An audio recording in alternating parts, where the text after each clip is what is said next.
Muy buenas tardes a todos. Bienvenidos a esta sección, sexta sección de la serie Ecoenfermedades Crónicas del Corazón. Esta iniciativa educativa es posible gracias a la subvención de HERSA y está diseñado especialmente para ustedes, médicos primarios y profesionales de la salud. Hoy continuamos aprendiendo juntos nuevas estrategias y prácticas basadas en evidencia para apoyar a nuestros pacientes. Gracias por estar aquí y por su compromiso con la salud pública de Puerto Rico. Les invitamos a presentarse en el chat. Pueden colocar en el chat o abrir su micrófono, encender la cámara para presentarse. Queremos saber su nombre, la especialidad, si trabajan en una clínica, si es una clínica privada, municipio. Y si estás con alguien más en esta sección, también puede presentarse.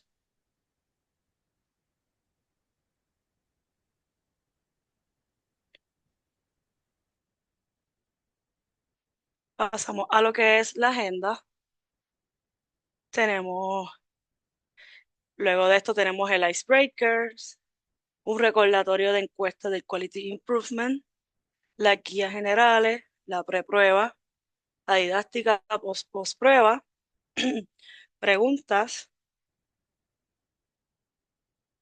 preguntas y luego pasamos a los casos clínicos, la encuesta de satisfacción y los anuncios y cierres. Los anuncios y cierres lo estaremos presentando ahora, primero de la didáctica, ya que la experta está pronto a conectarse con nosotros. Como ustedes saben, las emergencias dentro de estas labores profesionales como son las de ustedes, muchos son médicos, pues a veces surgen cosas, pero ella estará pronto con nosotros. Ok, vamos a comenzar con el rompehielo o el icebreaker. En el día de hoy quiero que enciendan sus cámaras porque van a presentarme un objeto o presentarnos a todos un objeto en el escritorio que tenga usted, ¿verdad? Y, ¿verdad? Ahí nos puede mostrar lo que representa cómo ha estado su semana de trabajo. Yo tengo, no sé si lo pueden ver, sí, que uno puede apretar. Franchelis, Sí, disculpa, es Leslie. Yo creo que a los dos, tenemos que quitar slide ya, para que podamos verte y los sí. objetivos. Ok, Vamos a ver si stop disculpa, sharing. es que quiero ver tu objeto. Ok, ahora sí, me ven todos y nos vemos todos. Ok.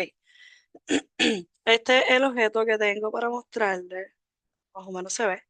Es un lápiz que usted lo puede ahí apretar y esto representa para mi semana un arduo trabajo, ya que estamos cerrando eh, antes de irnos de vacaciones o hay muchas cosas que hacer, pues esta es mi representación de objeto.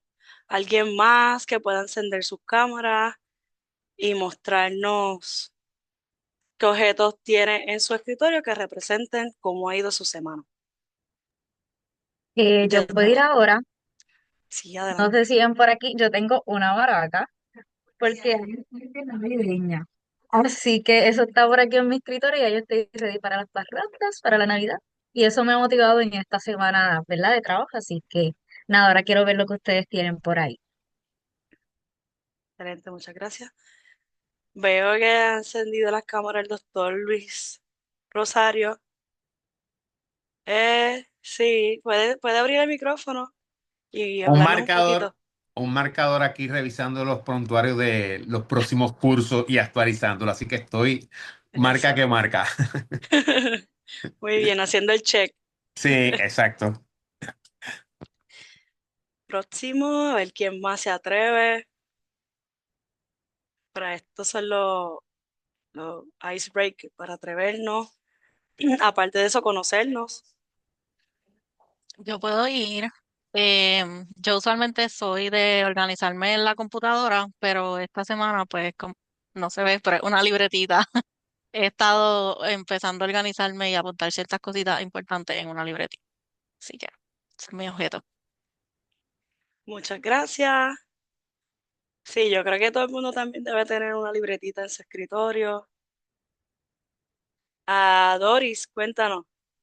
Eso es como una gomita, un muñequito. Oh, un muñequito que es apretable. Si puedes abrir el micrófono y comentarnos. Sí, Ay, tensión es siempre que estamos en un volumen de estrés, pues tener algo que nos sonría permita hacer balance y este es mi objeto preferido. me gusta, me gusta. Bien sonriente. Sí. Claro. Muchas gracias.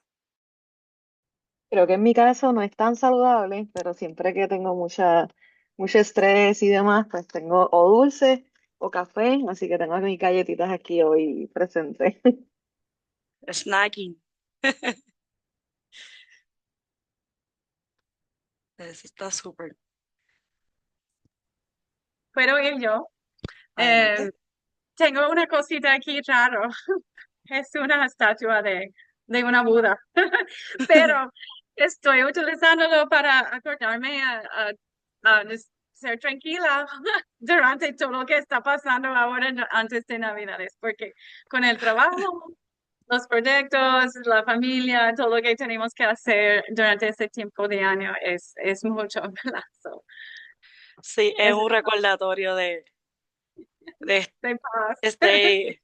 Recuerda estar en el presente, en el aquí y en el ahora. Muchas gracias por compartir esos detalles. Bueno, ¿alguien más? Franceli, vi en el Sí. chat que escribieron, Eda, que nos escribió que estaba con manguera porque está de vacaciones y limpiando. Después nos pasa el contacto, Eda. Sí, esa limpieza profunda de Navidad. Gracias por la botella de agua en la convención. Saludos, Juan Bonilla. No sabía que las compañeras pudieron conocerle, así que excelente. ¿Verdad? ¿Y cuántos más participaron que fueron por la mesa? Sé que hay muchas personas que fueron a visitarnos. Si hay alguien más que estuvo presente en la convención, nos puede también escribir o mencionar aquí qué tal la experiencia. Para contestarle a Sandra Rivera, sí, Sandra, estas secciones, esta serie completa tiene créditos de educación continua, debe llenar un formulario, eh, posiblemente ya lo llenó, pero entonces con esa información nosotros poder darle educación continua. Vamos a pasar a lo próximo. Tengo otro icebreaker que les va a gustar. A ver si lo encuentro. Eh,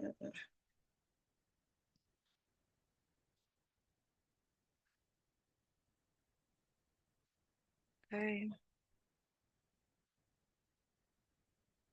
quedamos por aquí. Denme un segundito.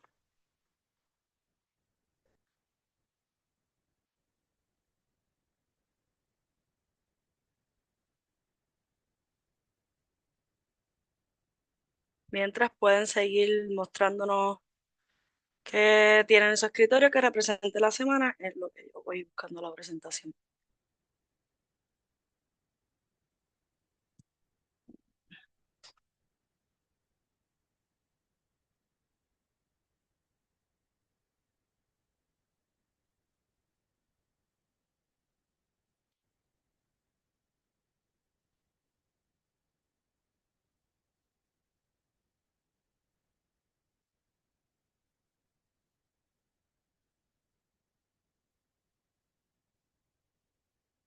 Ok, ya hicimos este. Ahora vamos para el segundo, más navideño aún. ¿Cuál es su comida navideña favorita? Voy a comenzar con el mío. Pues yo pienso que si en mi plato navideño o el plato del 24 o el 25 no está arroz con gandules, pues siento que falta algo. Sí, el arroz con gandules pienso que es bien navideño. Lo asocio bastante. Pasteles con ketchup, sin ketchup, también es otro tema que lo pueden compartir. Guineíto en escabeche. Sí, fríos o calientes, eso es otro dilema. De los dos me los como.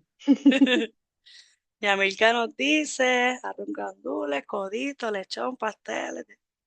Pasteles de guineo, sí. Hay gente que prefiere eso versus. También lo he escuchado de yautía, que hacen pasteles, majarete. Eso es Yo un me voy por la postre. línea Ajá. de Sonia. A mí me encanta el tembleque. Así que si dentro de los postres de la noche no hay tembleque, a mí me da algo. Así que esa es de mis comidas navideñas ahorita, el postre. Postre, sí. Con gandules, pernil, pasteles, chicharrón y ñame con mucho aceite. Sí. Sí, sí, sí. Pueden abrir sus micrófonos, un ratito para hablar un poquito antes de comenzar con, con lo denso de la presentación. Las mollejitas en escabeches también, sí, sí, Doctor Bonilla, eso también es un plus.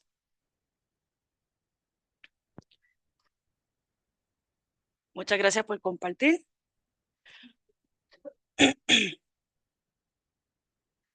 Ahora mi compañera Alexandra le estará hablando un poquito sobre esos quality que estamos buscando que los puedan, esas encuestas que los puedan completar. Ale, todo tuyo. Gracias, Francelis, y gracias a todos nuestros participantes que estuvieron participando de los Icebreakers, porque pues fue muy bonito escucharles. Ahora les queremos dar un recordatorio de que tenemos dos encuestas corriendo.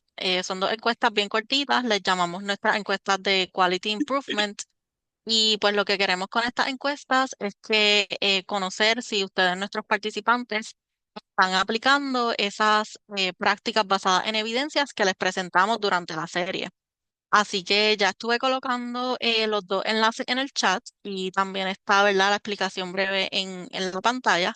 Así que ahora vamos a tener unos minutitos para que ustedes puedan completar ambas encuestas si ustedes son un profesional de la salud. Así que esperemos unos minutitos. Cualquier duda nos escriben por el chat.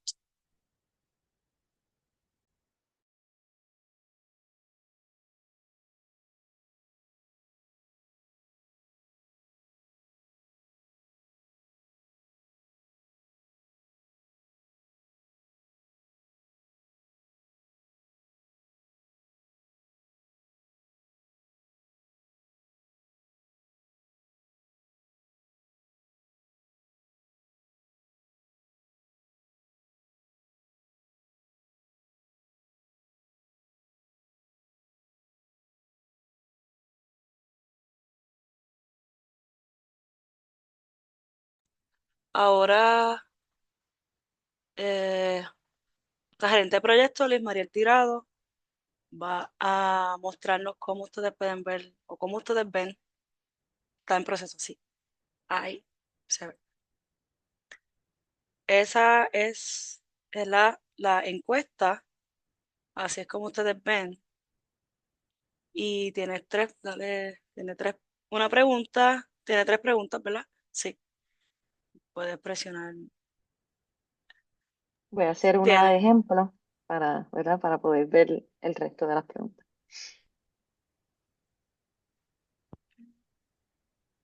Y acá sería la segunda encuesta, como la van a aparecer en pantalla, si nos pueden confirmar que pueden acceder a ambas encuestas y cualquier duda o pregunta, pues nos pueden, ¿verdad?, escribir para nosotros poder apoyarles.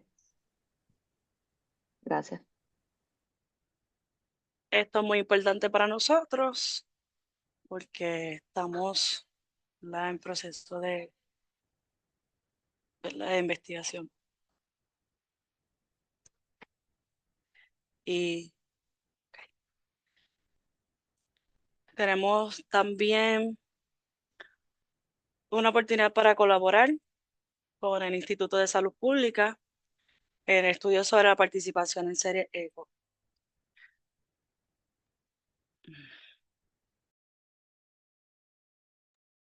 Sí, gracias, Francelis. Veo que creo que no estamos presentando la pantalla, pero voy a ir hablando en lo que prácticamente tenemos ahora mismo una oportunidad de colaborar con el Instituto de Salud Pública en un estudio que estamos haciendo. Así que si usted es un proveedor de salud primaria o un médico en Puerto Rico, detalles sobre esta colaboración, se pueden comunicar con nosotros al 787-523-5879 o al correo electrónico asistencia@prpht.org. Para dejarles saber un poco más sobre esta evaluación, prácticamente estamos buscando profesionales de la salud que quieran participar de esta serie educativa que ya está corriendo y también colaborar con nosotros en la evaluación. Así que sería completar las encuestas de satisfacción, completar las encuestas de Quality Improvement y también crear un acuerdo colaborativo con nosotros para datos clínicos de los pacientes. Y eso lo que nos va a permitir a nosotros es hacer una evaluación de esta serie ECO para saber si nuestros participantes, ustedes, están aplicando las prácticas basadas en evidencia que les enseñamos aquí. Así que quedamos bien abiertos a esta colaboración. Todavía están a tiempo de contactarnos. Si usted es un médico y tiene una clínica propia, puede contactarnos. Y si usted trabaja en una clínica, puede hacer el acercamiento a nosotros y también a su clínica para dejarle saber que le interesa. Así que ese sería, ¿verdad?, nuestro anuncio de hoy.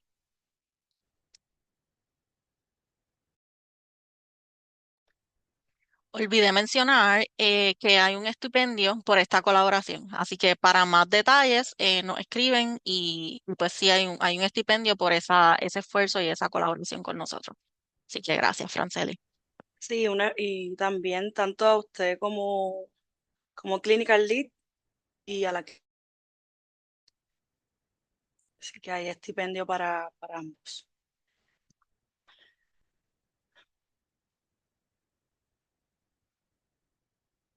Ok, las guías generales para este día de hoy.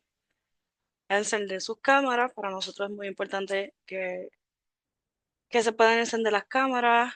Es la forma más interactiva, al igual que la participación activa. Esto nos va a ayudar a mejorar también esa comunicación, esa interacción entre todas las personas que están aquí conectadas y al igual que compartir su experiencia. Okay. Y también escribir en el chat en cualquier momento durante la sección cualquier duda o pregunta. También levantar la manito y nosotros le podemos asistir. Nos han preguntado sobre los créditos de educación continua y sí, de la sección primera a la cuarta sección está próximo a, ¿verdad?, a recibir esos créditos de educación continua vía email por el recinto de ciencias médicas, que es nuestra casa, ¿verdad?, acreditadora de esta serie. Igual, cualquier duda o pregunta relacionada a estos créditos pueden escribirnos al chat o como lo han hecho, que escriben en la plataforma IECO y ahí también les podemos asistir. Mi compañera Nidiana en el día de hoy estuvo dejándoles anuncios en esa plataforma. Estamos adelantando los anuncios, estamos haciendo un poquito de tiempo a lo que llega la doctora, está atendiendo un parto, está, está en labores, pero ya está pronto a estar con nosotros. Esta es nuestra librería digital. eh, Pueden escribirlo en el search recursos.prpht.org y ahí pueden estar repasando todo el contenido que se ha dado en esta serie, también en las series pasadas, al igual que nosotros subimos lo que es la presentación de ese PowerPoint, también subimos los casos discutidos junto con la recomendación del experto de ese día, que recuerden que esa recomendación, pues, que nosotros transcribimos, se le pasa nuevamente al experto para que haga su último check, añada o quita la información. So, es excelente, ¿verdad? Para compartir con otros colegas y dejarles saber todo lo que nosotros estamos haciendo. Este es el podcast Conciencia, le pueden dar escanear. Tenemos en Spotify y también tenemos en YouTube, como Fideicomiso TV. Vamos a hacer la preprueba, ya que me informan que la doctora está ya aquí con nosotros. Sí, ok. Voy a dejar unos minutitos para que puedan saber. Y cuando esté la mayoría contestada, pues pasamos a presentar a la doctora.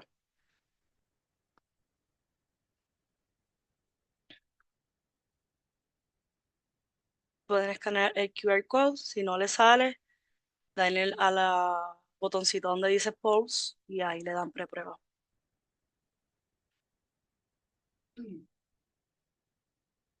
Se supone que lo puedan ver en pantalla como un poco.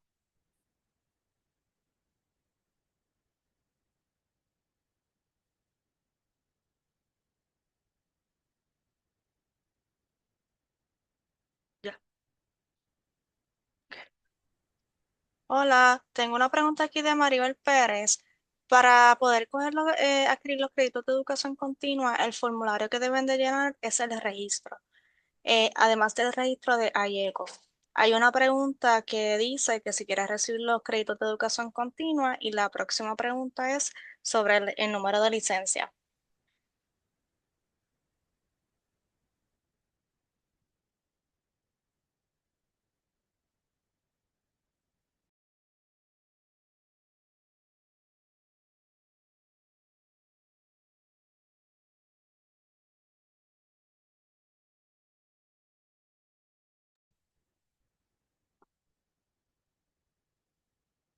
Sí, se llena al principio como un documento de registro.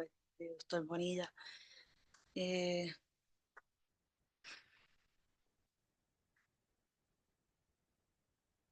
Ese documento para educación continua lo pueden encontrar en la plataforma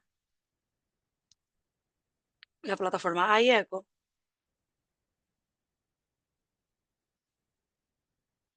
Ok, sí, ya Nidiana, ¿verdad? Está informando que va a verificar que que Maribel Pérez esté en la lista. Si no, pues le compartimos ese formulario de registro para poder tener las educaciones continuas. Recuerden que es totalmente gratuito.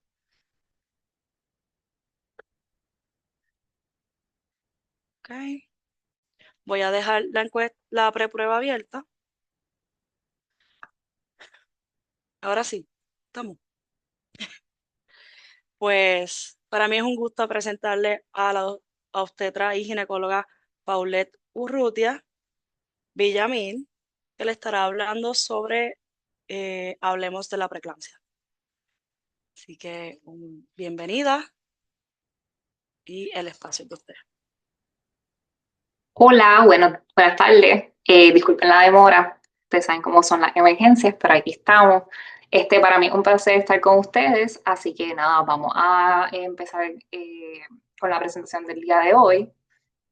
Los objetivos del día de hoy va a ser discutir la definición de preeclampsia, cuáles son los criterios diagnósticos, los factores de riesgo que pueden desarrollar las mujeres gestantes, reconocer las complicaciones maternas y fetales que están asociadas a la preeclampsia y a su manejo y el manejo adecuado de la misma. Identificar la preeclampsia como un factor de riesgo de enfermedad cardiovascular a la la coordinación interdisciplinaria y establecer la importancia de los planes de seguimiento postparto en estas pacientes.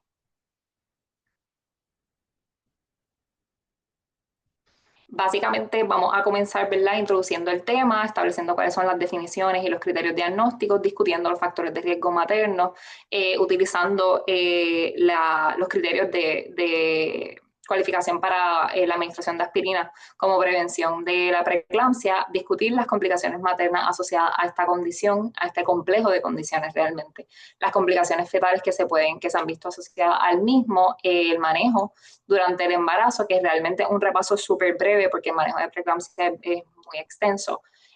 Discutir los riesgos cardiovasculares a largo plazo, la importancia del seguimiento postparto, la coordinación interdisciplinaria y cómo se debe dar la misma, la educación para las pacientes y las recomendaciones para la práctica clínica, además de la conclusión y las referencias. La preeclampsia es un trastorno hipertensivo en el embarazo que tiene un impacto materno y fetal.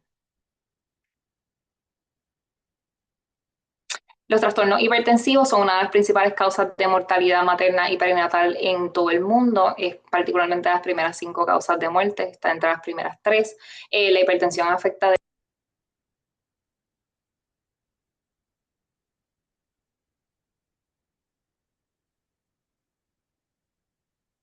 Creo que la dejamos de escuchar, doctora.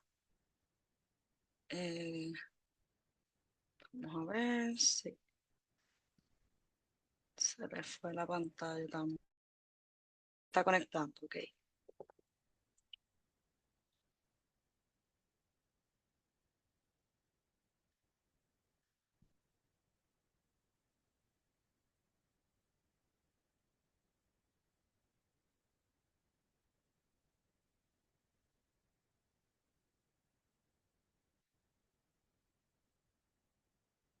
Ok, me sale que se está conectando el audio.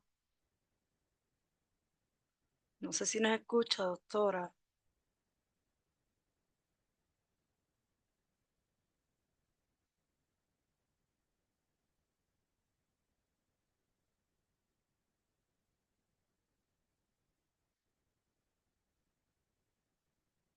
Ok. Y le estamos escribiendo.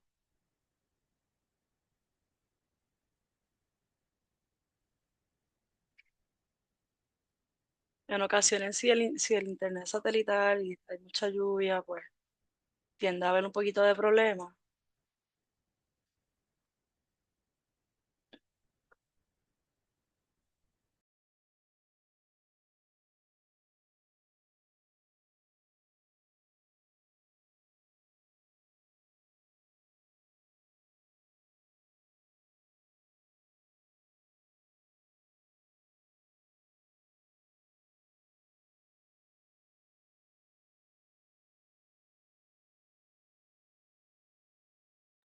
Estas son cosas que pasan, pero ya estamos resolviendo. Le vamos a estar enviando por mensaje el enlace para ver si se puede conectar desde el celular.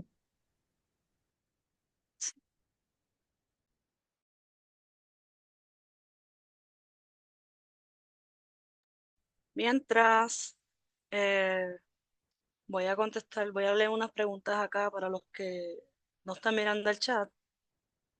Eh, Hay preguntas sobre la educación continua que ya ni Diana ha contestado. Así que los créditos de las primeras 4 secciones la estarán recibiendo durante esta semana. Y recuerden que cada sección se les da 1.5 créditos por sección.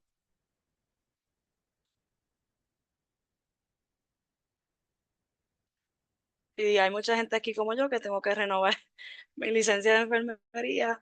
So, estoy muy pendiente a eso. Ok, ya tenemos a la doctora. Doctora, preferiblemente puede dejar su cámara apagada porque sé que eso consume internet. Hola, ¿me ven y me Ahora sí. escuchan? Sí, Disculpa, estoy desde el teléfono, la conexión en la computadora se cayó, todavía no sé qué pasó. Nada, perfecto, no hay problema. vamos un poquito. La hipertensión afecta el 5 al 10% de todos los embarazos. De esas pacientes que van a estar afectadas, el 30% de ellas tenían una hipertensión preexistente, o sea que eran hipertensas crónicas.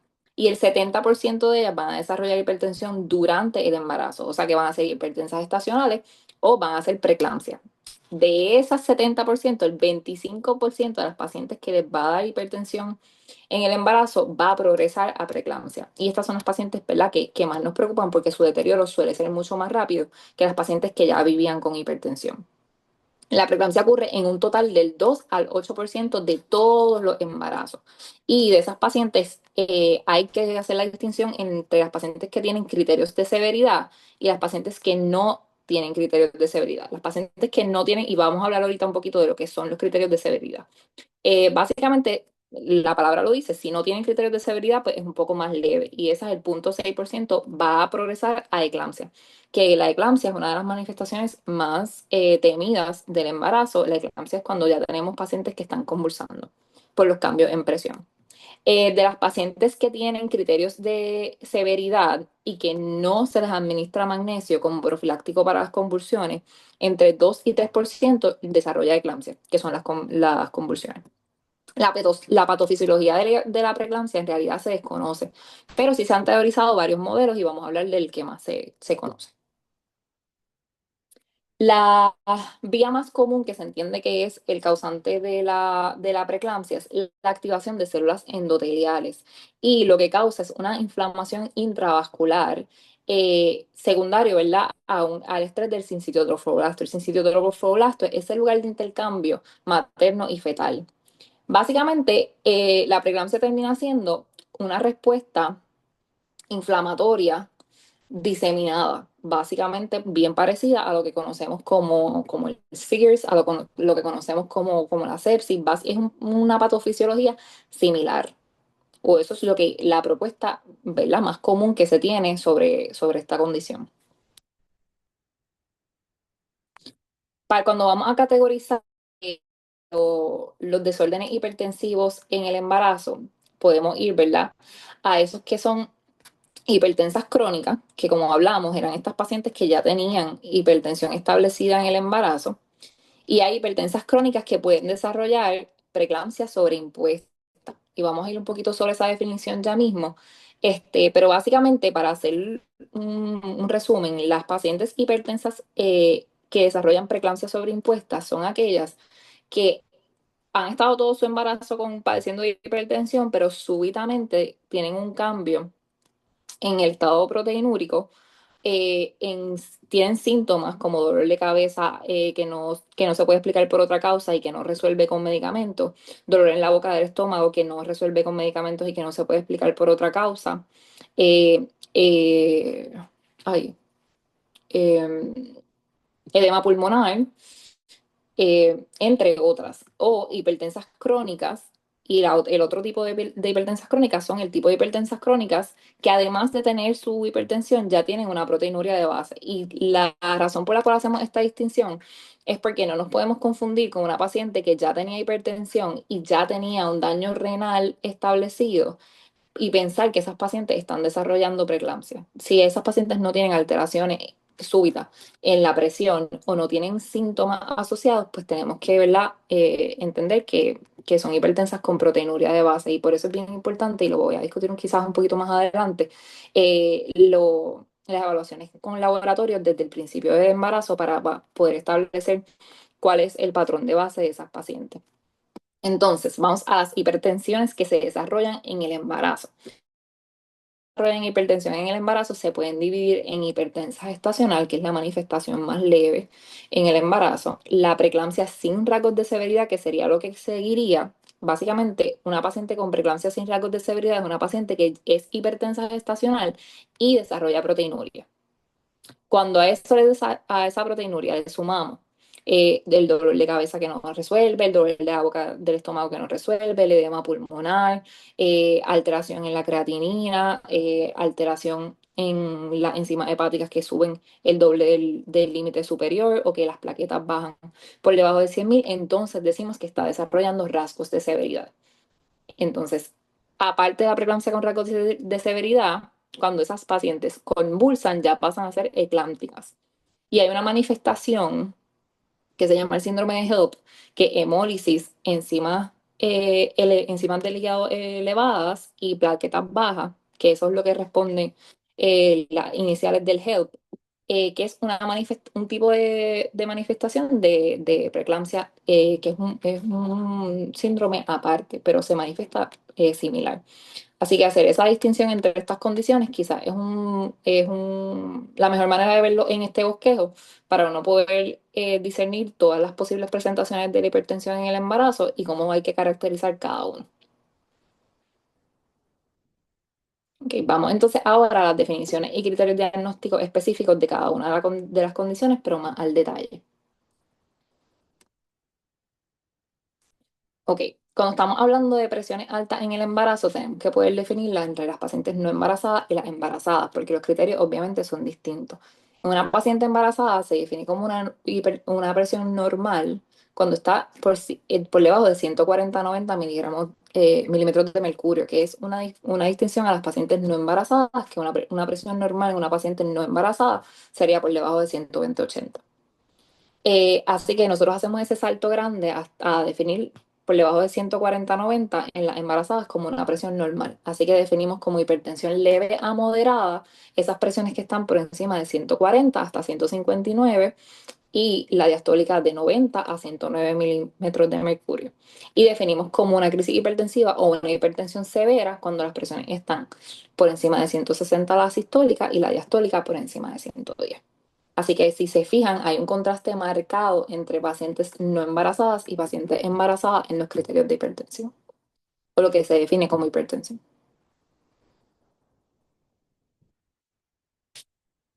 Hablamos de las hipertensas crónicas. Pacientes que ya viven con hipertensión. Pues, ¿cómo hacemos ese diagnóstico clean cut?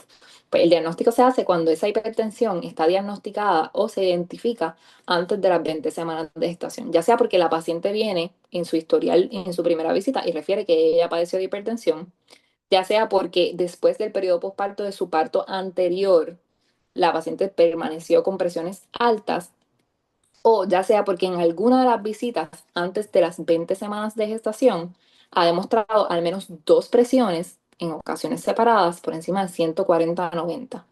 Y si una vez demuestra esas dos presiones por encima de 140-90, pues ya cumple con criterios de hipertensión crónica. Y esas presiones cuando son por debajo, o sea, cuando son por encima de 140-90, pero por debajo de 160-110, tienen que tener por lo menos 4 horas de espacio entre cada una. Cuando son por encima de 160-110, no necesariamente hay que esperar esas 4 horas, porque se entiende que como es una hipertensión severa, pues el manejo, ¿verdad? Es más importante que simplemente esperar el tiempo del criterio diagnóstico. Y eso vamos a hablar quizás un poquito ahorita. Cuando una paciente se presenta de esta manera en las primeras visitas, uno tiene que poder descartar o considerar que la hipertensión es, ¿verdad?, del embarazo o que puede estar asociada a otras condiciones. Causas secundarias de hipertensión, ¿verdad? Pueden ser que sea un embarazo molar, que sea un trastorno de la tiroides, que esté presentando, ¿verdad?, con hipertiroidismo y que eso está asociado a la hipertensión que está presentando, que la paciente ya viva con trastornos autoinmunes o lupus, o que la paciente esté presentando uso de drogas como la cocaína, que es una de las más comunes que pueden presentar con hipertensión, el tabaquismo, que tenga un feocromocitoma o que sea secundario al estrés. Hay pacientes, y ahí viene la distinción del white coat hypertension. Hay que poder distinguir y darle unas tablitas de presiones a las pacientes a las casas, porque hay muchos pacientes que le dan ansiedad las visitas al médico. Y eso también pasa fuera del embarazo, pero en el embarazo también pasa. Así que esto es otras cositas que podemos identificar en esas primeras semanas para convencernos de cuál es el diagnóstico. La hipertensión gestacional, en contraste, ocurre después de las 20 semanas de gestación. Y pues, como hablamos, se define como una presión sistólica de 140 milímetros de mercurio o más, o una presión diastólica de 90 milímetros de mercurio o más. Y que está presente al menos 2 ocasiones separadas por más de 4 horas. Y que no tenga proteinuria ni criterios de severidad. Y vamos a hablar ya mismo de lo que es la proteinuria y los criterios de severidad. En la preeclampsia sin rasgos de severidad, y vamos, si recuerdan el esquema que les enseñé, vamos poquito a poco ascendiendo en complicaciones y en lo que nosotros llamaríamos severidad. La preeclampsia sin rasgos de severidad también ocurre después de las 20 semanas de gestación. Es una presión sistólica que está más de 140 y una presión diastólica que está por encima de 90, que ocurre en más de 4 horas de separación, o sea que ya cumple con los criterios de hipertensión gestacional, pero le añadimos la proteinuria. Y esa proteinuria va a ser en una colección de orina de 24 horas 300 miligramos o más. O que la relación de proteína creatinina sea de más de 0,3. En esa misma colección de orina se usa el valor de creatinina en 24 horas y el valor de proteína en 24 horas. Eso se divide y si eso da más de 0,3, la paciente cumple criterios de proteinuria. O que en un urine dipstick o una lectura de tira reactiva tenga 2 cruces o más de proteína. Sí, y la definición que se es el 300 miligramos o más en 24 horas o la relación de proteína-creatinina. Esa es la que recomiendan las guías. El urine dipstick o las tiras se usan más bien porque es más accesible y en lugares donde no necesariamente tenemos la disponibilidad de las colecciones de orina o en pacientes que no necesariamente son tan compliant y que necesitamos hacer un diagnóstico pronto, pues no se nos permite utilizar el urine dipstick y el urinalysis y los dipsticks. Entonces, las pacientes con preeclampsia con rasgos de severidad son pacientes que ya cumplen con el diagnóstico de hipertensión gestacional, que tienen o no tienen proteinuria, pero que definitivamente tienen presencia de estos criterios que fueron los que hablamos ahorita.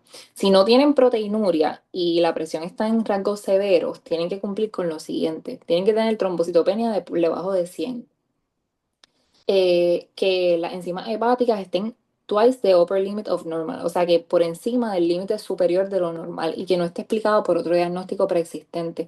Por ejemplo, en pacientes que ya tienen alguna condición hepática es bien difícil utilizar las enzimas hepáticas como un criterio diagnóstico porque probablemente se explica por condiciones, ¿verdad? Ya preexistentes. Pacientes que tengan un dolor persistente en el cuadrante superior derecho o epigástrico que no responde a medicamentos y que no puede ser explicado por otro diagnóstico. Y cuando les digo esto, es por ejemplo, estas pacientes, ¿verdad? Este síntoma usualmente viene a la distensión de la cápsula de Gibson. Y son pacientes que literalmente van a venir refiriendo que tienen un dolor en el epigastrio o right upper quadrant que no se le mejora con nada, que la van a tratar como si fuera una gastritis y el dolor no va a mejorar. Y esto es bien común, esto es uno de los síntomas más comunes y es uno de los síntomas que más nos preocupan. Cuando también otro criterio diagnóstico podría ser que la creatinina esté por encima de 1,1 o que si tienes una creatinina de base, duplique. En ausencia, por supuesto, de enfermedad persistente, pues tenemos que entender que puede ser por la creatinina. Y esa elevación en la creatinina por encima de 1,1 es uno de los criterios que más nos preocupan a nosotros como obstetras, ¿verdad? Porque revertir el daño renal, que ya cuando tienes una creatinina por encima de 1,1 en una embarazada es un poco retante, ¿verdad? Y viene con otras condiciones asociadas como edema generalizado, y pobre manejo de los fluidos y puede conllevar edema pulmonar. Una vez tienes edema pulmonar o identificas edema pulmonar, ya sea por frotis purum, o por pacientes que se están quejando de dificultad al hacer una placa y tienen edema pulmonar, ya eso es un criterio de severidad. Igual dolor de cabeza que no responde a medicamentos y que no puede ser explicado por otro diagnóstico como migraña preexistente, o algún otro, etiología del dolor de cabeza, pues cumplir criterios.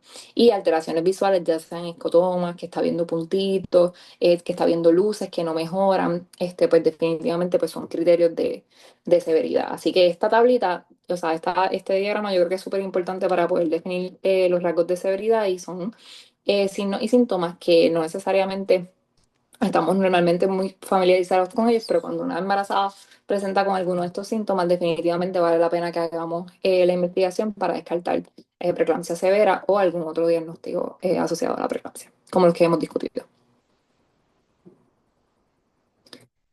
Como hablamos ahorita, hay ciertos casos especiales, como el HELP y entre otros, y vamos a ir poquito a poco.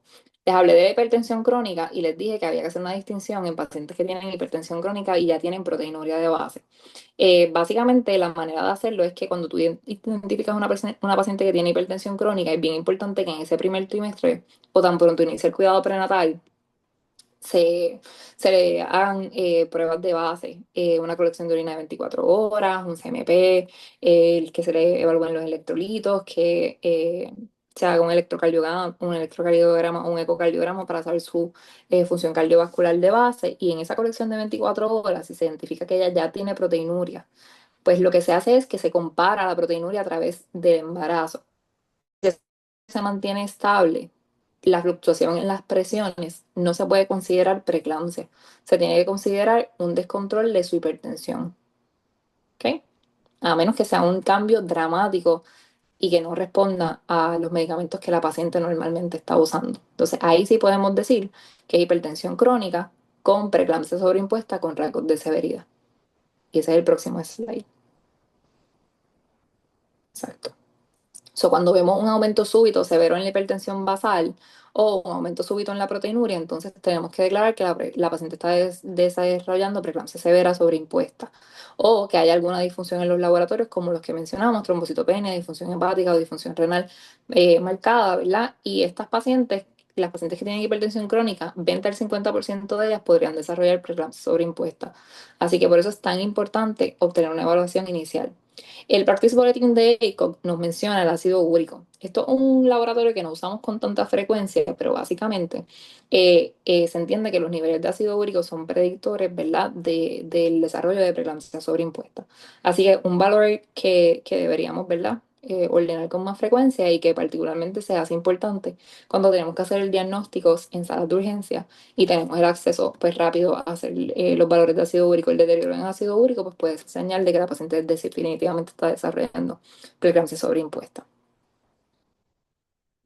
Y como les dije ahorita, es bien importante evaluar en estas pacientes la falta de adherencia a sus medicamentos. Si la paciente no se está tomando el medicamento que tenía recetado desde el principio de embarazo, pues no podemos decir que tiene preeclampsia. Tenemos que definitivamente reempezarla en sus medicamentos, monitorear, y si aún así se ve un aumento súbito en la hipertensión basal, pues entonces sí, técnicamente se podría considerar que está desarrollando preeclampsia.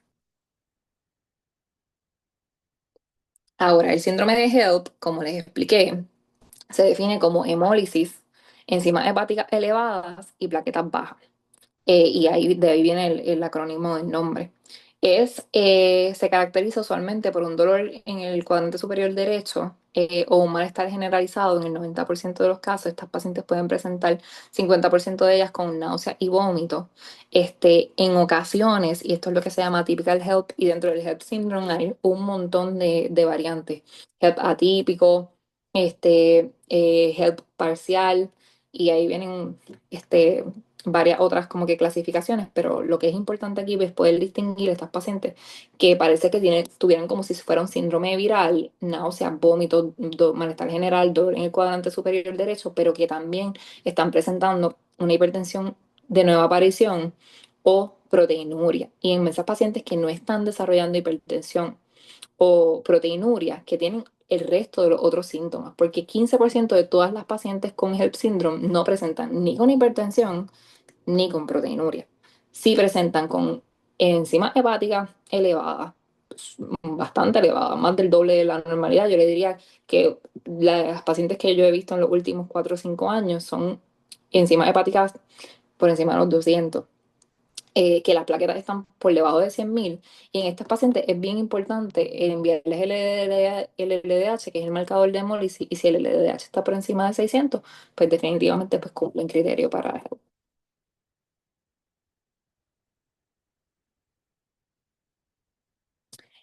Como les expliqué, la eclampsia es ¿verdad?, el espectro de la preeclampsia que conlleva convulsiones tónico-clónicas en ausencia de otras condiciones causales. Por ejemplo, para tú decir que una paciente tiene eclampsia, tienes que descartar epilepsia, tienes que descartar que haya tenido un daño ¿verdad?, agudo, como una isquemia, un infarto o alguna hemorragia intracraneal, o descartar el uso de drogas o estupefacientes que pueden causar, ¿verdad?, convulsiones. Y una vez tienes convulsiones tónico-clónicas y hipertensión, y puede estar en ausencia de hipertensión, pero tener proteinuria y unas elevaciones pequeñas en las presiones. Y les digo esto porque hay veces que las pacientes jóvenes, cuando tienen un aumento en la hipertensión diastólica, aunque sea de 20 milímetros de mercurio, ya pueden presentar con convulsiones. y complicó el diagnóstico de eclampsia. Así que tienen que ser bien cuidadosos con estos pacientes que no necesariamente van a cumplir con el diagnóstico de hipertensión por los criterios. No necesariamente esa presión va a estar por encima de 140-90. Usualmente sí, pero no necesariamente. Es una paciente que haya tenido un aumento de 20 milímetros de mercurio de la diastólica, puede presentar con convulsiones y cumplir diagnóstico de eclampsia. Y en contraste, lo más común, ¿verdad? Es que las pacientes vayan progresando en la hipertensión, que cuando tengan presiones por encima de 160-110, entonces es que se manifiesten también con eclampsia asociada. Y para prevenir la eclampsia es que administramos magnesio. Eso lo vamos a discutir un poquito más adelante en el manejo de hipertensión aguda, pero la idea es que no lleguemos a la eclampsia, ¿verdad? Que la eclampsia puede tener complicaciones serias, hipoxia cerebral, puede conllevar edema cerebral y cosas un poco, ¿está? Una manifestación mucho más seria, en pacientes si están embarazadas todavía, ¿verdad? Y desarrollan eclampsia, pues puede tener, complicaciones hipóxicas en el feto, y pues conllevar a muerte fetal incluso.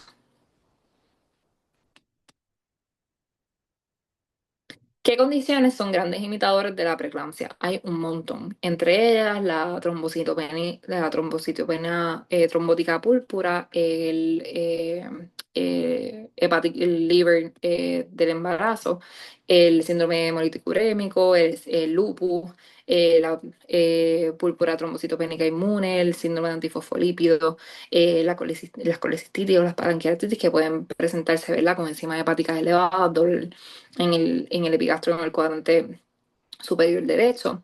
La sepsis, que puede presentarse con plaquetas bajas, con elevaciones en las hepáticas, el dengue incluso. Así que es bien importante poder evaluar todas estas pacientes que pareciera que todas tienen lo mismo, evaluarlas, ¿verdad? Evaluar el cuidado prenatal completo, cómo ha sido el desarrollo de la enfermedad, buscar ciertos puntos característicos diagnósticos para poder identificar, ¿verdad? El diagnóstico con más certeridad.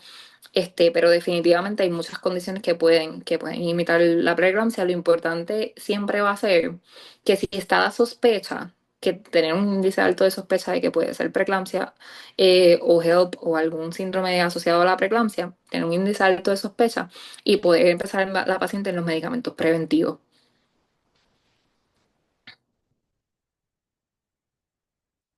¿Cuáles son los factores de riesgo materno para desarrollar la preeclampsia? Hay varios, y entre ellos es más común, ¿verdad? Haber tenido historial de preeclampsia en embarazos anteriores, particularmente si la paciente tuvo un desenlace adverso. Y aquí venimos a pacientes que el embarazo anterior se tuvo que terminar temprano porque desarrollaron preeclampsia, pues tienen, ¿verdad? Un doble de riesgo de desarrollar preeclampsia en este embarazo y que la manifestación sea similar, aguda.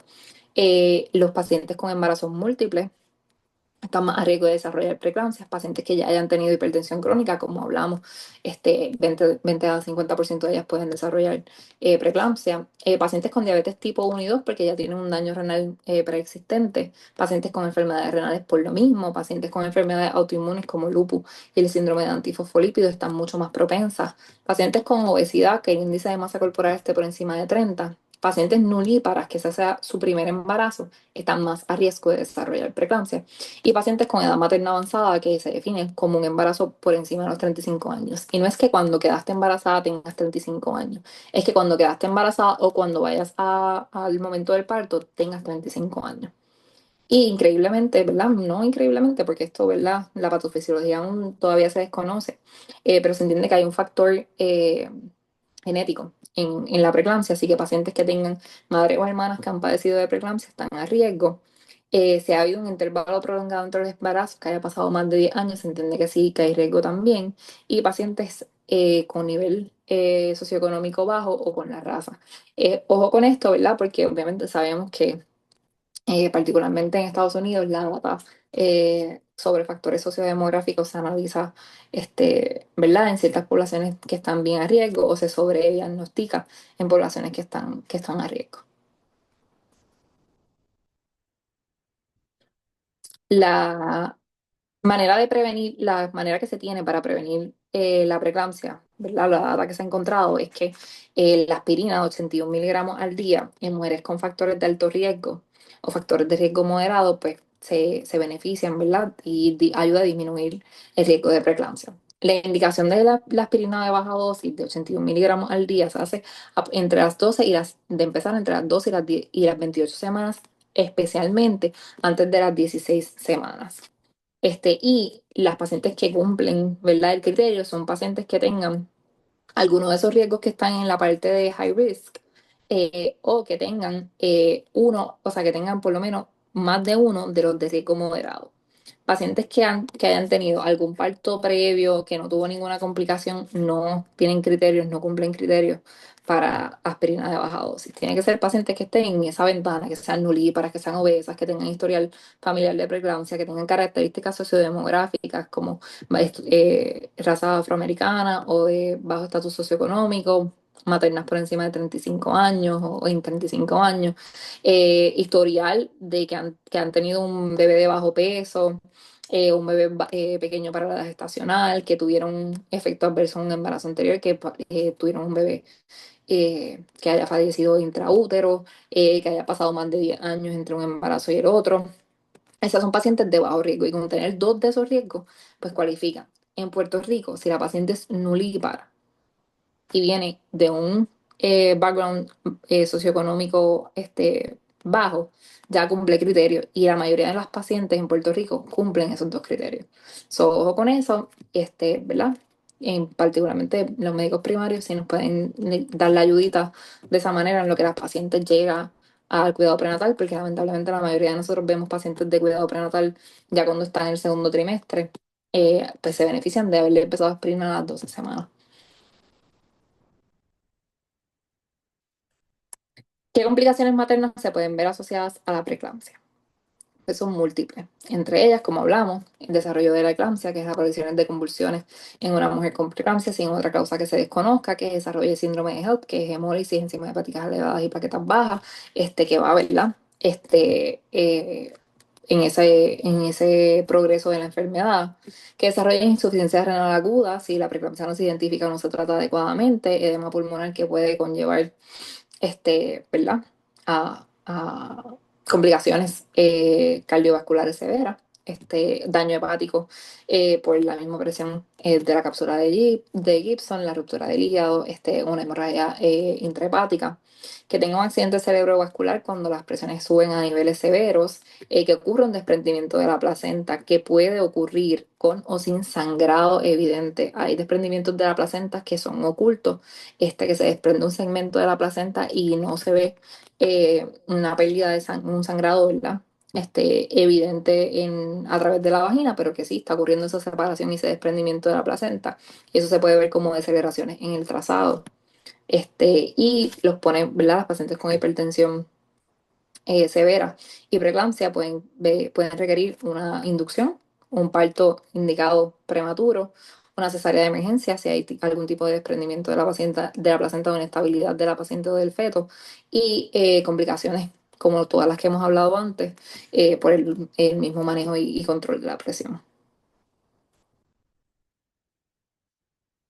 Entre las complicaciones fetales más comunes están la restricción de crecimiento, como hablamos, que es por pobre perfusión placentaria, que el líquido del bebé baje debido a la pobre perfusión placentaria, que el bebé nazca prematuramente, ya sea porque la madre necesita algún tipo de parto indicado por su seguridad y la seguridad de ambos, que haya una muerte fetal intrauterina asociada a ese proceso de hipoxia que puede ocurrir a nivel placentario, que el proceso de hipoxia puede llevar a insuficiencia placentaria, como hablamos, o alteración en el flujo de los Dopplers, que básicamente el flujo de los Dopplers es ese volumen de sangre que pasa a través del cordón de la placenta al feto.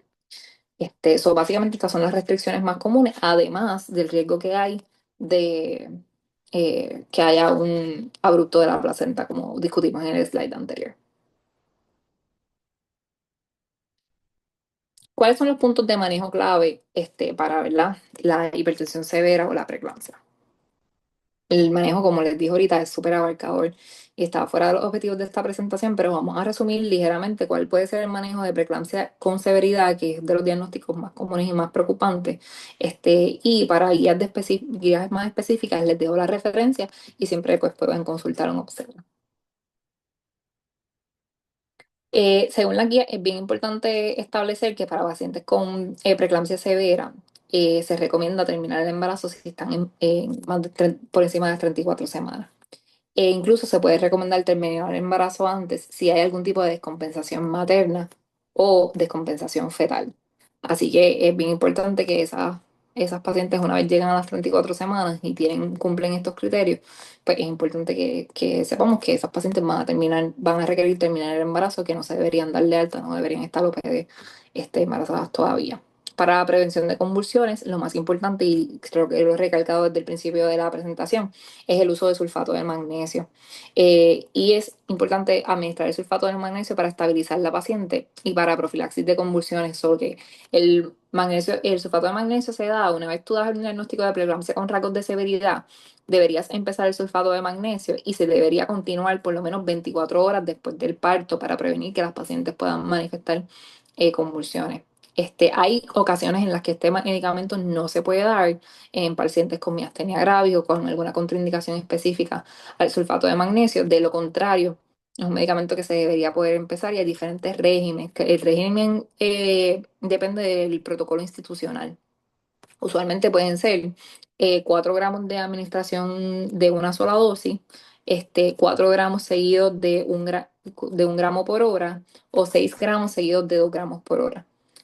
Hay que, ¿verdad? Depende del régimen institucional en el que, ¿verdad? El que haya en donde ustedes están practicando, puede ser cualquiera de esos 3 regímenes. Y si en su institución no hay ningún régimen establecido, siempre puede, ¿verdad? Consultar las guías que se las dejo en la referencia y utilizar, ¿verdad? El que usted entienda que pueda administrarlo a la paciente. El de 4 gramos yo pienso que es el más factible de administrar porque una sola dosis, no hay que, ¿verdad? Continuarlo.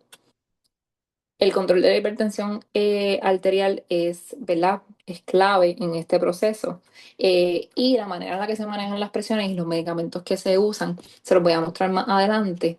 Los 3 hipertensivos los más comunes que deberíamos utilizar es el labetalol, el hidralazina y la nifedipina. La nifedipina es oral, el labetalol y la hidralazina son IV push. La monitorización de los laboratorios, el monitoreo de las plaquetas, de la creatinina, de las enzimas hepáticas y de los signos neurológicos es esencial en el manejo de estas pacientes porque pueden deteriorar rápidamente. Ok, este checklist se hizo en colaboración con ACOG y el California Maternal Safety Prevention. Yo pienso que es de los más completos. Básicamente este checklist nos lleva porque deberíamos hacer una vez identificamos una paciente que tiene al menos 2 valores por encima de 160, 110. Y como les hablé, cuando tienes al menos 2 valores por encima de 160, 110, no deberías esperar los 40 minutos de diagnóstico. Eso se puede identificar tan temprano como entre 15 minutos aparte. Los valores no tienen que ser consecutivos, pero sí tienen que ser dentro de esa ventana. Y una vez se identifican esos valores, se deben tratar. Lo primero es llamar por asistencia. Lo segundo es designar un líder del equipo y alguien que lleve, ¿verdad? El manejo, el conteo del checklist. Hay que designar un RN primario que es quien va a empezar a administrar los medicamentos.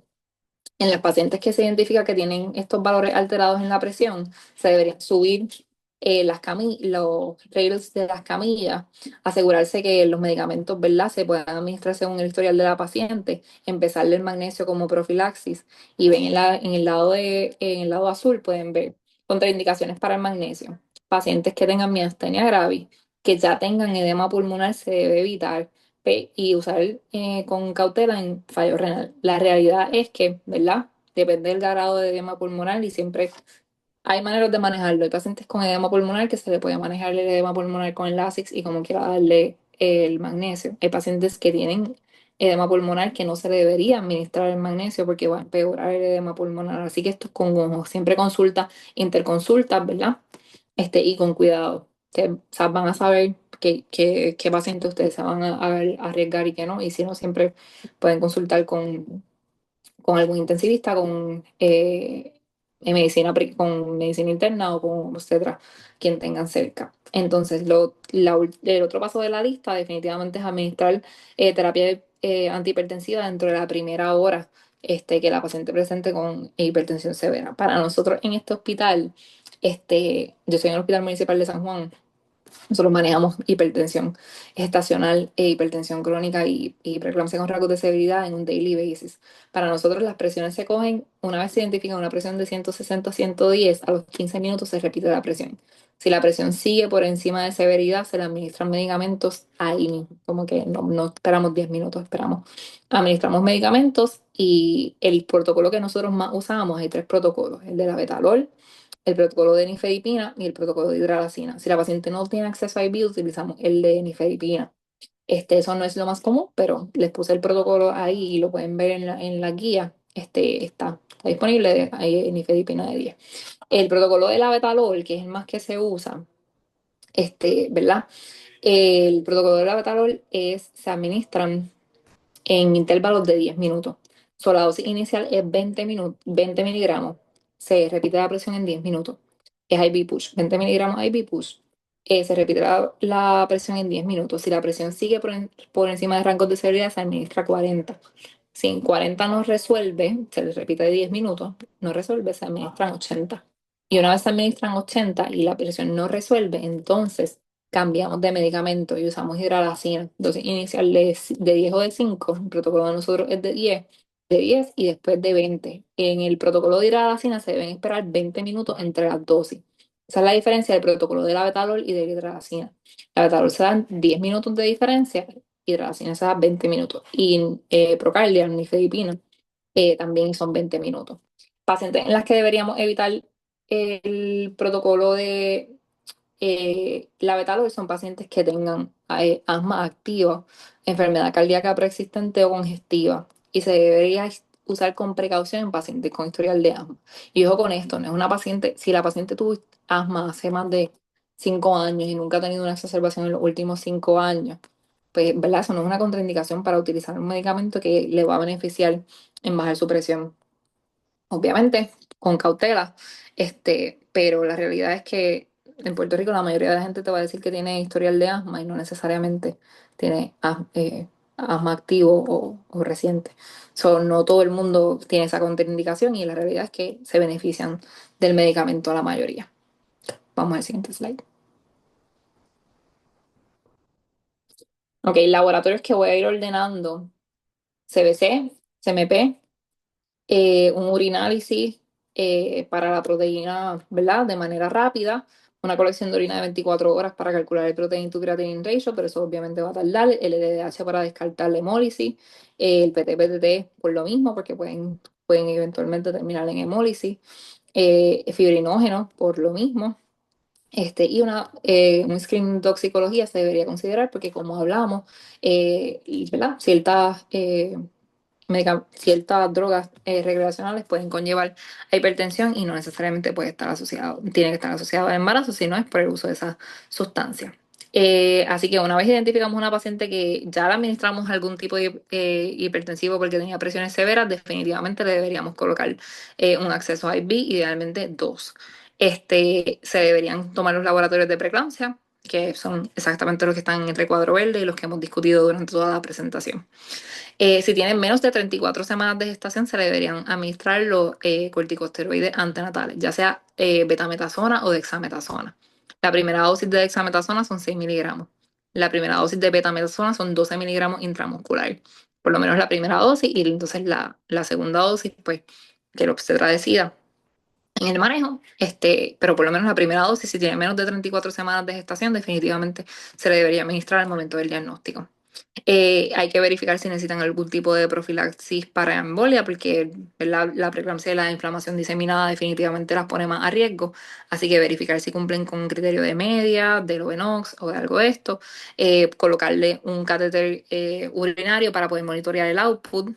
Si la paciente tiene dolor de cabeza que no mejora o tiene algún síntoma neurológico, hacerle un MRI, porque como hablamos ahorita, pues la hipertensión severa puede conllevar a daño neurológico, y orientar a la paciente y al familiar y definitivamente PAGE-OB.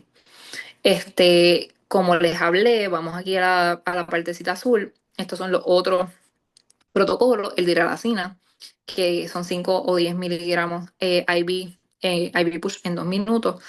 Puede aumentar el riesgo de hipotensión, obviamente. Y el protocolo, pues, como les expliqué, es 5 o 10. Se esperan 20 minutos entre una dosis y la otra y se administran la siguiente dosis de 10 y se puede administrar una dosis de 20. Lo más que se puede administrar son 20 en total.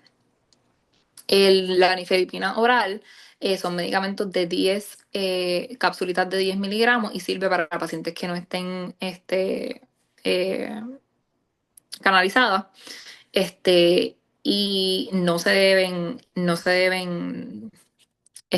romper la cápsula, se debe administrar oral o sublingual, pero no se debe masticar. Entonces, lo otro que les iba a decir, la dosis cumulativa total son 25 miligramos de hidralazina y la dosis cumulativa de la betalol son 220 miligramos. Esto es para dosis IV, ¿ok? No es la misma regla para la dosis PO. Hay pacientes que en dosis PO, que son pacientes crónicas hipertensas, que los máximos de cada uno de los medicamentos cambian.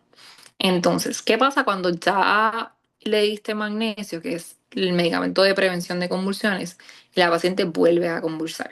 Hay varias opciones. Puedes darle otra dosis de magnesio, otra dosis de loading dose de magnesio. Y si la paciente recurre en las convulsiones o el magnesio está contraindicado, podría utilizar lorazepam o diazepam. Y ahí las dosis están explícitas. Esto es bien raro que ocurra, pero se los dejo ahí, ¿verdad? Porque en caso de que les ocurra, pues saben que pueden usar Ativan o Valium.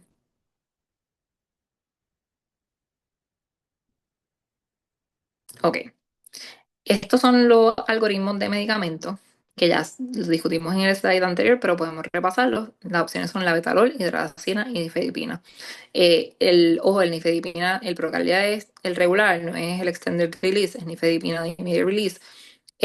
Y las dosis, como les expliqué, son 20 minutos apart si es nifedipina, 20 a 40 minutos apart si es hidralazina, y la betalol debe ser de 10 minutos, la diferencia. Puede ser hasta 30 minutos. La taquicardia es un efecto, ¿verdad? Poco común, pero puede existir con el labetalol. La hidralazina puede ser asociada con hipotensión, como que si se administra demasiado como que rápido las dosis subsecuentes. Y puede ser más común que hayan alteraciones en el trazado después de la hidralazina, por eso mismo. Porque si hay hipotensión materna, pues puede alterarse el trazado fetal. Y ocurre más que con los otros medicamentos. Y la nifedipina pues puede llevar a taquicardia de reflejo y a dolores de cabeza secundarios a la administración del medicamento. El onset of action es bien importante que lo sepan, porque muchas veces administramos un medicamento y esperamos que actúe como que súper rápido. De todos, el labetalol es el más rápido que va a usarse. Usualmente por eso empezamos, el más rápido que va a actuar. Por eso usualmente empezamos con ese medicamento. Pero si utilizamos alguno de los otros dos, ojo, la hidralazina tarda 10 a 20 minutos en funcionar, por eso es que le damos la ventana de 20 minutos, 20 a 40 minutos. Y la nifedipina tarda 5 a 10 minutos, por eso también le damos la ventana de 20 minutos. ¿Está bien?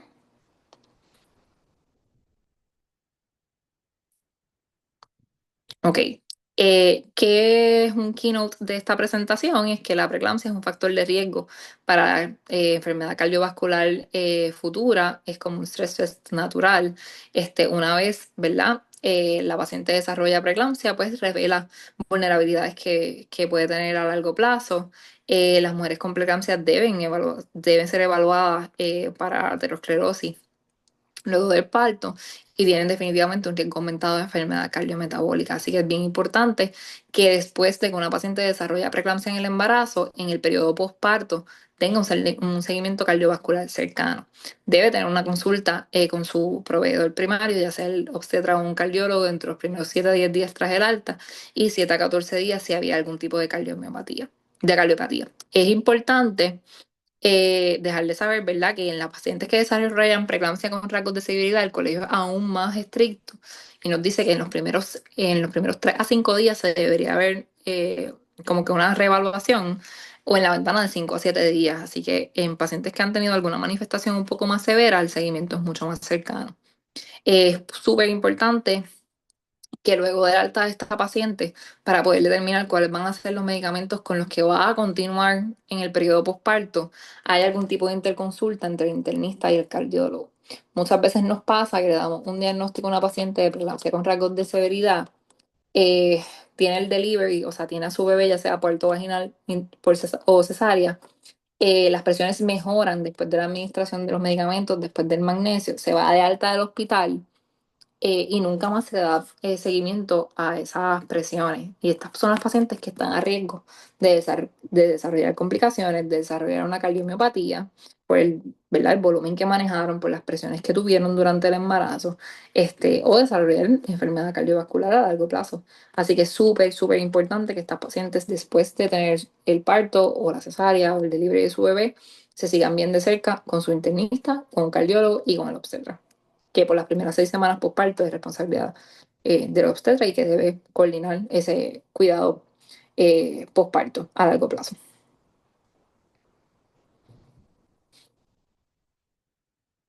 Pues como hablamos, ¿verdad? Tiene que haber una coordinación. Si la paciente todavía está embarazada, definitivamente deberíamos involucrar al materno fetal. Si la paciente está en un estado bien comprometido, deberíamos involucrar al intensivista.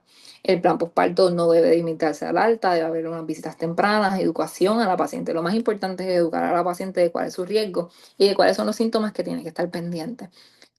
La preeclampsia, pues, parece que termina con el parto, pero no desaparece el impacto, hay un riesgo a largo plazo. Y entre esos riesgos a largo plazo, lo que deberíamos hacer es controlar la presión, cambiar el estilo de vida, dieta, ejercicio y controlar otros factores que pueden llevar a un aumento en riesgo de enfermedad cardiovascular a largo plazo, como colesterol, lípidos, la obesidad y el manejo del azúcar. Es importante, ¿verdad? Idealmente, en el mundo en el que todos podamos compartir nuestros récords médicos, que el récord de la paciente pueda, ¿verdad? Permanecer y pueda ser compartido para sus futuros embarazos, pero definitivamente lo más importante es orientar a la paciente para que si que llega embarazada y llega otro obstetra, llega otro médico primario, cambia de médico, todos podamos estar claros de cuáles son los riesgos de esta paciente e intentar prevenir para un futuro embarazo que no se va a complicar.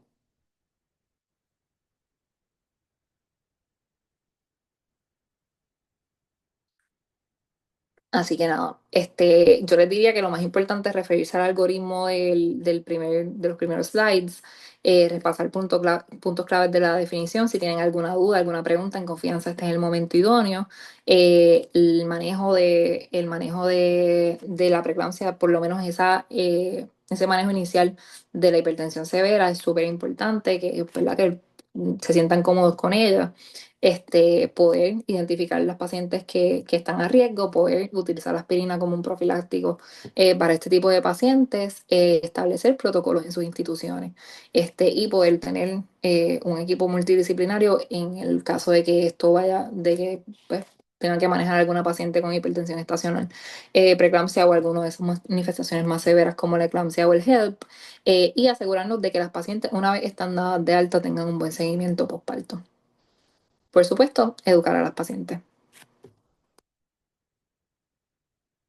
Estas son las referencias. Son muchísimas, todas las que tienen el link de ACOG deben ser de acceso libre.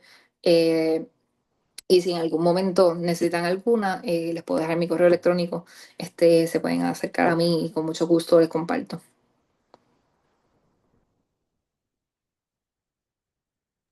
Muchísimas gracias, doctora, por toda esta información súper apremiante para muchos médicos primarios que tenemos acá como ¿verdad? Participantes, que puedan llevarse todo este insumo y manejar su embarazada en la clínica de la mejor manera. Ahora es el espacio de preguntas. Voy a stop sharing para que puedan abrir su micrófono, prender las cámaras y realizarle alguna pregunta a la doctora. Además, antes ¿verdad? De darle stop sharing, voy también a pasar a la post prueba. Pueden escanear el QR code o utilizar el enlace de post prueba que está en el chat Claribel Sánchez, si quiere traer algo más